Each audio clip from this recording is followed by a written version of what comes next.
Today we are going to do reactivities of alkyl halides in nucleophilic substitution reaction. In part A is SN2 reaction. It is a reaction between sodium iodide solution with either alkyl bromide or alkyl chloride solution. In this mechanism, electrons from the iodide attack the R group and breaking bonds with halide, giving two products, alkyl iodide plus sodium chloride or sodium bromide as a white precipitate. So in the actual experiment, we will be looking at this white precipitate to monitor the progress of the reaction. In part B is SN1 reaction. It is a reaction between alkyl halide solution with silver nitrate in ethanol. So in this mechanism, the first step is the dissociation of alkyl halides. So alkyl halides will dissociate into R plus carbocation with X minus halide group. Okay? So R group, R plus, will react with ethanol to give ether, and the halide will react with silver nitrate to give either silver bromide or silver chloride as a white precipitate. Again, we will be looking at this white precipitate to monitor the progress of the reaction. So let's do the experiment. In part A is a reaction between sodium iodide with different types of alkyl halides. So I have 5 different alkyl halides here and 5 different test tubes, and they are cleaned and dried and pre-labeled. Okay, so the first test tube, number 1 is 1-chlorobutane, 2 is 1-bromobutane, 3 is 2-chlorobutane, number 4 is 2-bromobutane, and number 5 test tube is 2-chloro-2-methylpropane, which is also known as T-butyrchloride. Right? So into each test tube, I have to add in 2 ml of 15% sodium iodide in acetone. Right? So I'm going to measure out 2 ml using graduated cylinder right here. Okay? So 2 ml. Right? So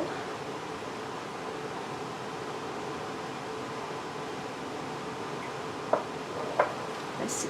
Yep, that's about 2 ml, and I'm going to pour that into the first test tube. Right?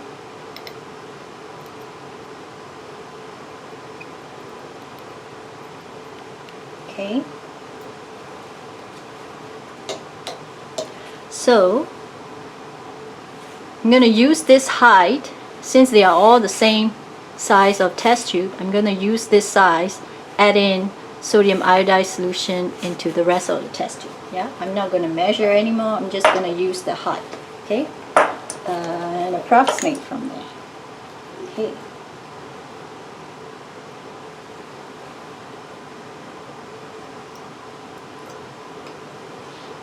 Two ml, yeah, about there, about the same height. Yeah, what about that? Oh, yeah, it's good enough. So another 2 ml.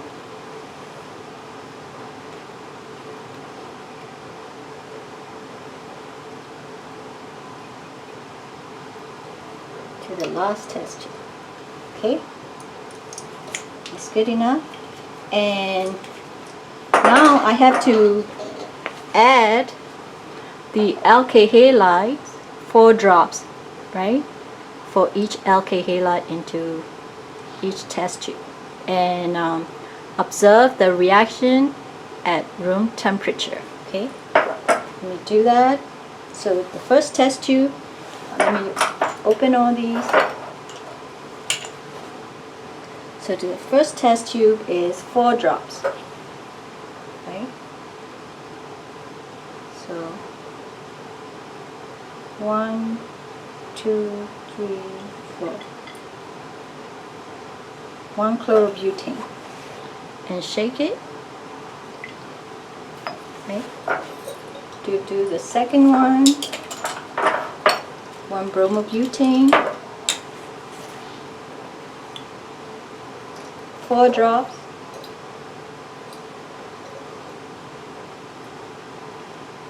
1, 2, 3, 4. Okay. Shake it.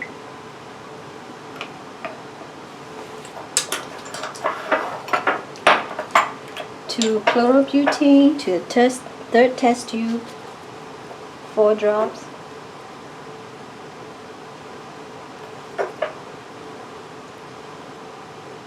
1, 2, 3, 4. Oops. And shake it.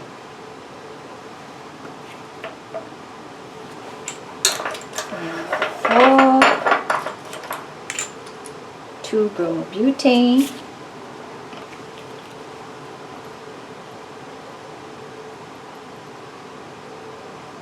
1, 2, 3, 4. Okay.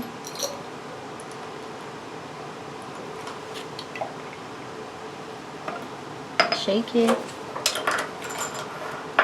and to the last one, terbutyl chloride, 4 drops. 1, 2, 3, 4.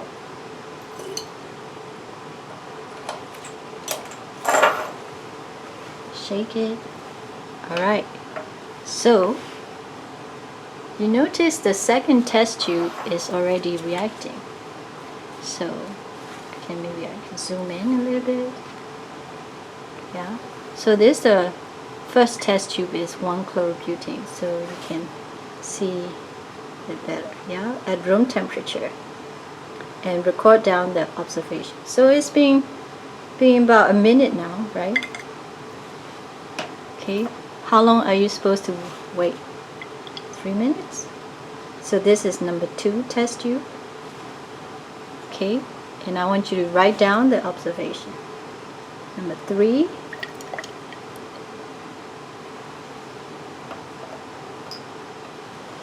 Number 4.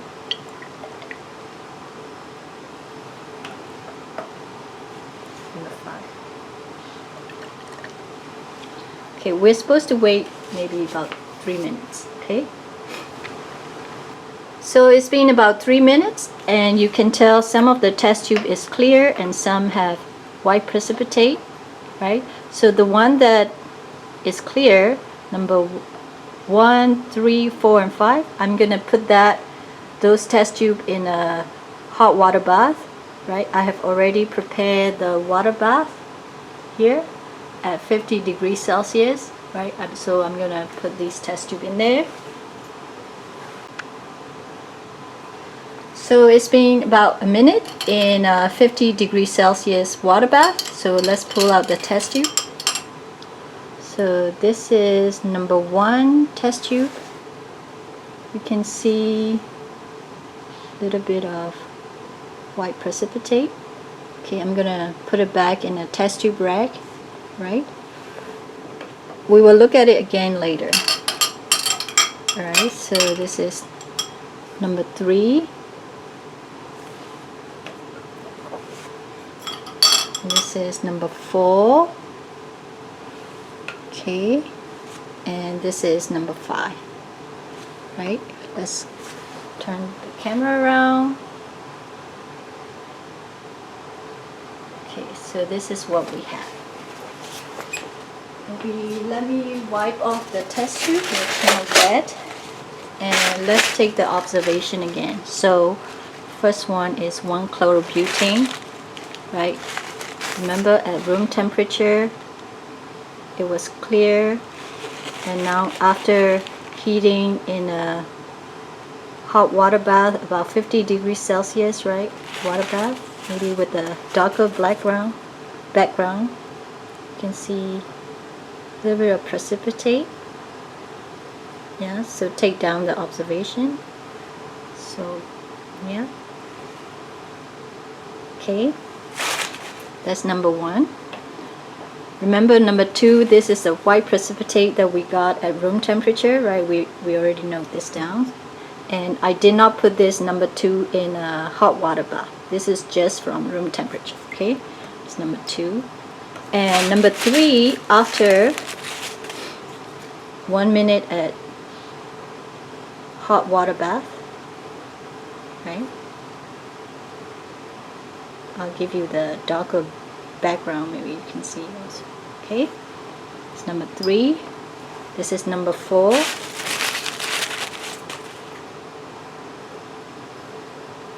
Right, so number 4 is 2-bromobutane after heating up in hot water bath for a minute. And this is number 5. Okay, and take down all the observation. Okay, so we're doing part B.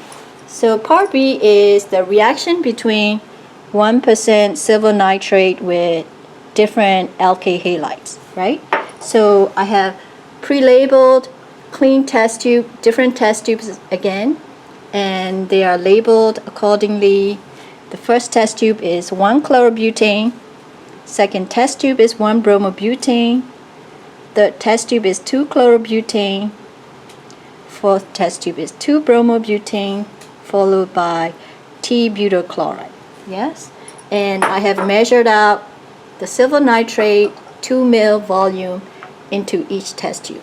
Okay, so now I have to do room temperature reaction. So I'm going to add again 4 drops of alkyl halides into each test tube, right? So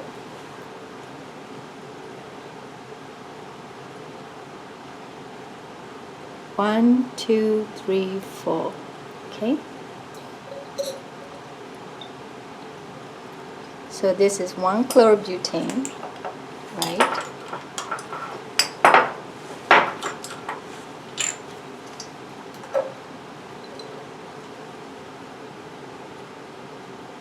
One, 2, 3, 4.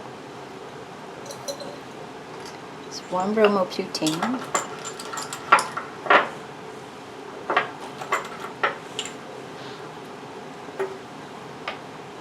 Two chlorobutane.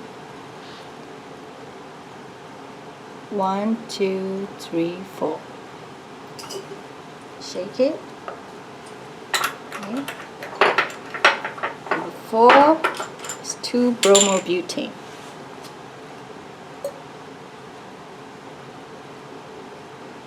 One, 2, 3, 4.